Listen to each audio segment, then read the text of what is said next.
What's up, everybody, and welcome to part 5 of my Muse adventure in Dekaron. If you're new to the series, make sure to start with the first part. I'll make sure to have a link to that in the description. So the first thing you're going to notice is that my levels jumped quite a bit. I went from level 157 to level 174. Now, you might ask, is this typical? They did recently rework the experience in Deadlands and made it a much better place to level. So it doesn't really surprise me that I gained this many levels. In addition to that, I did use my 500% amulet that I get from the quest in Space of Pilgrimage. You get a 3-day one there, very useful, so I used it there. The other benefit that I got from this is I got a bunch of materials, Seed of Dreams, stuff like that, which will help me with getting other items that I want. Since I was over level 170, I went ahead and I opened up my level 170 level up package.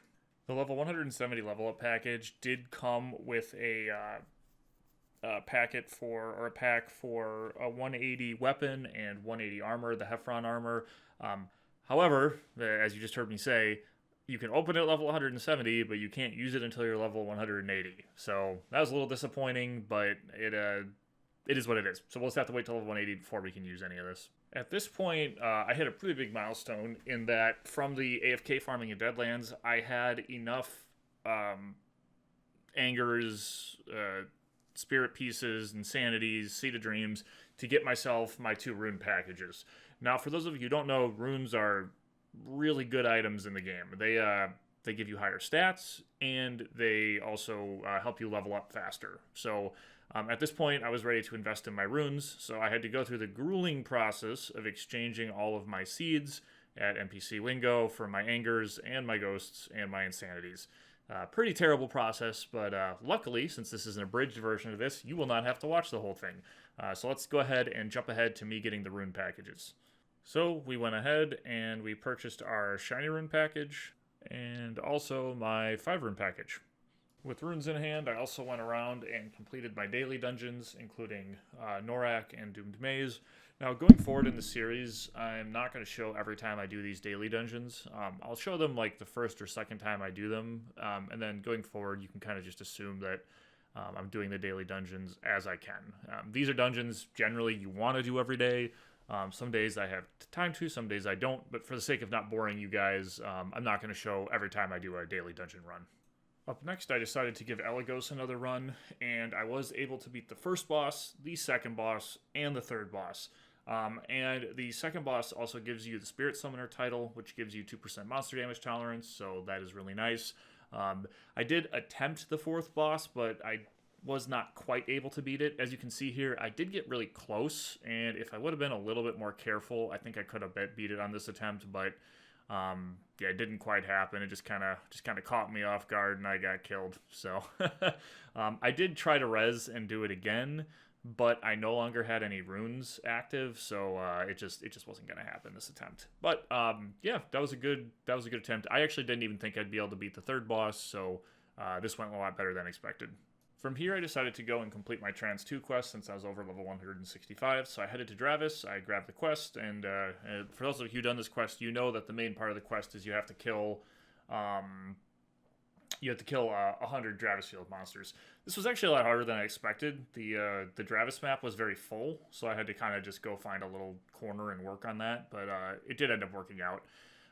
Funny enough, I had not done this quest in a very long time, and I was struggling to remember how to start it, so I actually had to pull up my old Trans 2 quest in order to do this. So even I use my guides sometimes just because it's been a long time. So for those of you who are wondering, my Trans 2 quest is still relevant and works just fine because I was able to use it for this instance.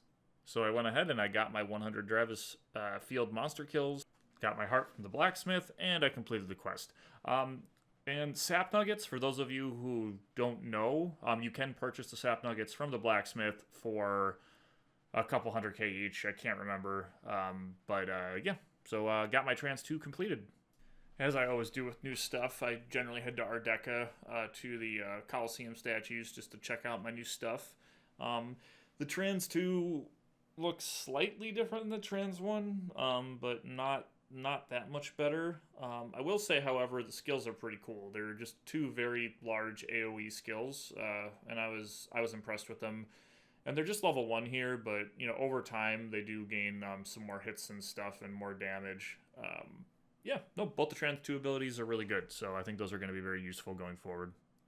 With my trans 2 completed, the next logical step was to go and unlock my meisters. Again, I was over level 170. You can get your meisters at level 170. So I headed out to do this. Now, generally, I absolutely detest this quest. And which quest am I talking about? I'm talking about the quest where you have to get your sign of qualifications using specific skills. Now, what you have to do is you have to get kills using 3 skills that it specifies. And normally, this is an absolute nightmare. Or actually, sorry, I think it's 50 kills. I've got the wrong clip up here, but you'll see the other one in a minute here. But I got a really good suggestion from someone in chat while I was streaming, and I'm having a really hard time remembering who. But they told me that there is an area where these chests spawn, and you can use your skills on the chests, which die in 1 or 2 skills, and it counts as the kills. So let me show you that here. Oh, also, I also forgot there's this part where you have to run through these platforms and kill all these monsters, but I did this really easily and didn't have any trouble. I wasn't sure how I would fare against these bosses, but overall, they were very easy, and I didn't struggle at all. Anyway, back to what I was saying. So you head over to that little town in the bottom left corner of Matira, and there are these supply boxes. And you can use the skills that you have to use on the supply boxes, and they count towards your specialization quest. This was such a game changer for me. Oh my gosh, I wish I had known this in the past. This is incredible. It makes this so much faster and so much easier. So I just ran around killing these supply chests with my kills, and it didn't take nearly as long as I thought it was going to take. So I was very happy about this. Again, I think the person who told me about this was Cedric from the stream, but I'm not 100% sure. I apologize. It's over a week, maybe 2 weeks now. I'm editing this since the actual stream occurred, so I cannot remember. But if you're watching the video, feel free to claim credit for your little trick here. This is just awesome. It's just a huge quality of life thing. So yeah, I went ahead and I got my 50 kills. Cloche. Cloche. It's called a cloche. Cloche. A little silly, but yeah, I was wondering how to pronounce cloche, so I looked it up on Google. Now, I want to say at this point, I did take my specialization in the cloche. Later on, I do realize that the Lily is probably a superior PvP path to go on. And if I knew what I knew then, now, I think I would have used the Lily instead of the cloche. If in this series I ever have a chance to switch, I might. But, you know, I committed to the cloche, so I'm going to stick with the cloche. But yeah, nope, I got my Meister locked out, which comes, unlocked, which comes with a free skill reset. Also from one of my rune packages, you do also get a step 1 skill box, so I used that to get my step 1 to level 2 as well, which is all just really good stuff. I also decided to test out what the animation looks like for my step 1, so you can see that here. It's just kind of a big spinning ability.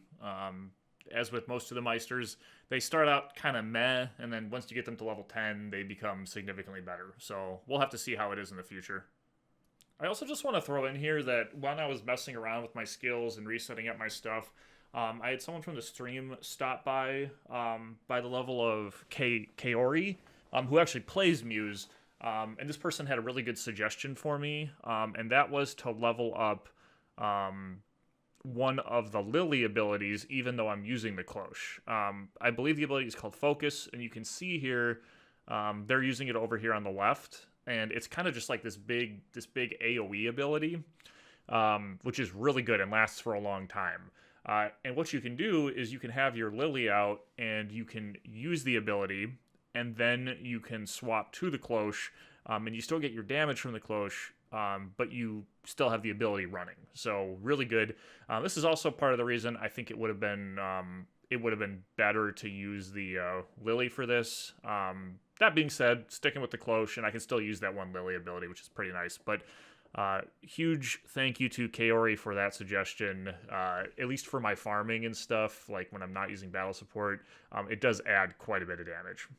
I also just want to throw in here that the Acris that you see around the map, drop these things called gastroliths, and you can exchange those at the NPC Parkel in Ardeka, and you can get a variety of good items there, including potentially a wedding ring. So I'm not going to show it every time I do it, but anytime I am exchanging the gastroliths, or if I get those gastrolith drops, I'll be exchanging them here. So some of those items pop up like soul stones, wedding rings. You can get these little socket things as well for your belts and your bracelets. This is where I'll be getting them from. The last thing I want to talk about before I end this episode or part is Dill. And you can actually see here I do jump a couple levels. This was, I think, the next day, and I had battle supported in Aquarius, maybe? I'm pretty sure I was in Aquarius. That's another good place to battle support. Deadlands and Aquarius both increase spawn rate and experience, so not bad. Now, Dill is a big problem for me, and the main reason for that is I put this handicap on myself of not being able to trade with other players or take items from my other accounts or anything like that. Which makes it more challenging, but also makes it hard to get Dill, because normally I would get that from selling to other players.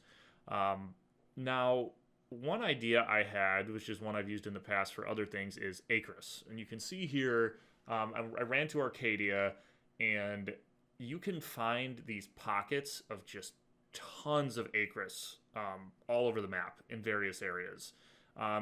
Now, if you're playing the game from a conventional sense, I don't think this is really worth your time. You're better off just selling items and stuff to get Dill. But if you're farming the gastroliths for maybe a wedding ring, or you are playing the same way as me, this is definitely a good way to get Dill. This is actually one of the smaller packs of Acris that I found, but there were some just crazy dense ones.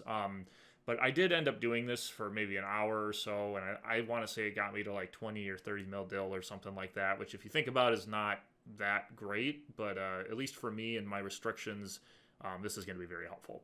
Anyway, that's going to be it for this episode. I hope you guys enjoyed it. Questions, suggestions, as always, you can leave them in the comments, and we'll catch you in the next one. Take care. Peace.